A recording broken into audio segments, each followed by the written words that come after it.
ఈరోజు మా గార్డెన్లో దొండకాయలు కట్ చేసామండి. పండిన దొండకాయలతో రోటి పచ్చడి చేసాము. రోటి పచ్చడి ఎలా చేయాలో పండిన దొండకాయలతో ఈ వీడియోలో మీకు డీటెయిల్గా చూపిస్తాను.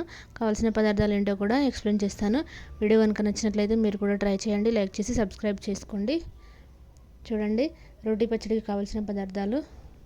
Hi hello welcome to Atta's 90s kitchen. ఈరోజు రోటి పచ్చడికి కావాల్సిన పదార్థాలు ఏంటో చూసేయండి.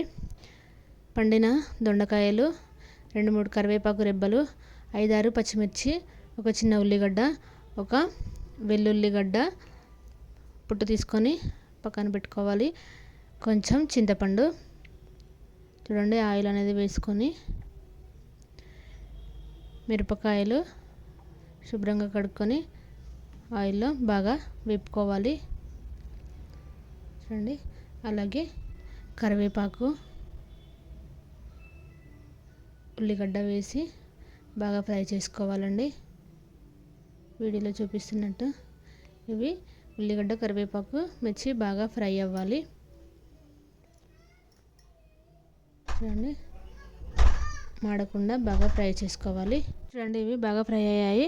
వీటిని తీసుకొని పక్కన పెట్టుకుందాం. పక్కన పెట్టుకొని అదే గిన్నెలో ఇంకాస్త ఆయిల్ అనేది యాడ్ చేసుకొని దొండకాయలు అనేవి బాగా ఫ్రై చేసుకుందామండి. దొండకాయలు అనేవి బాగా ఫ్రై అవ్వాలి. మాడకుండా లో ఫ్లేమ్లో ఫ్రై చేసుకోవాలి.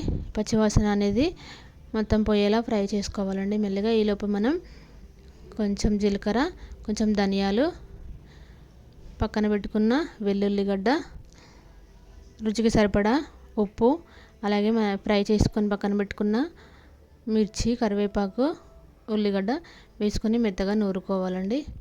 చూడండి ఇది చాలా టైం పట్టిందండి. నేను మీకు వీడియోలో కట్ చేస్తూ చూపిస్తున్నాను, కానీ ఇది మెత్తగా అవ్వడానికి చాలా అంటే చాలా టైం పట్టింది. చూడండి మెత్తగా స్మాష్ అయిపోయింది. ఇప్పుడు దీంట్లో మనం దొండకాయలు అనేవి యాడ్ చేసుకుందామండి. దొండకాయలు ఇంకా కొంచెం చింతపండు యాడ్ చేసుకొని దాన్ని కూడా మెత్తగా రుబ్బుకోవాలి. రోటి పచ్చడి అంటే రోట్లో నూరడం కాబట్టి ఇది పాత పద్ధతిలో మా అత్తయ్య గారు చేస్తున్నారు, కానీ టేస్ట్ మాత్రం అదిరిపోద్ది. చూడండి చాలా టైం పట్టిందండి. నేను కట్ చేసి మీకు వీడియో పెట్టాను, కానీ ఇది మెత్తగా అవ్వడానికి చాలా టైం పట్టింది.